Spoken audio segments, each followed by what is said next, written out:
An attack that claimed the lives of 148 people, most of them students. Al-Shabaab has claimed responsibility for the Garissa massacre. Kenya's deputy president says Garissa will change Kenya just as the 9/11 attacks changed America. It will not be business as usual. Ruto has picked Dadaab as a prime target. The largest refugee camp in the world, it houses at least 500,000 Somalis. All of them seeking refuge from the violence back home.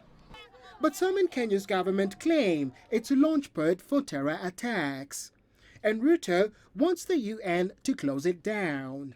If they do not do so in 3 months, we will shut it and put them in lorries and buses and take them back ourselves. That statement has alarmed the UN's refugee agency.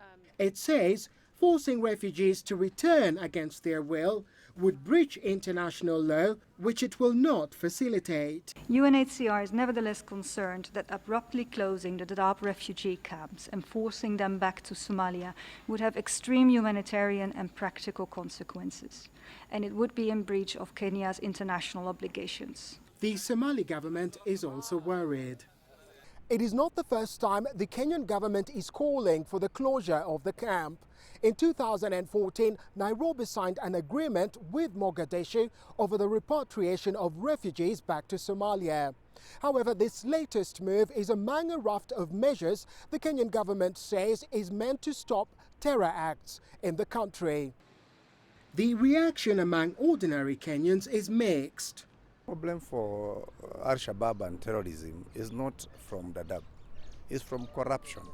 Our security men are allowing terrorists to come in after being bribed. So this is now escapists. Ninakubali kwa sababu I agree because we have lost many people. If people in the camp do not want peace, then close it. This is lives being moved from a safer place to a place where we're not sure of their safety. That's the point the UNHCR is stressing. The organization has until the beginning of July to convince the government of Kenya. Nagila, CCTV, Nairobi, Kenya.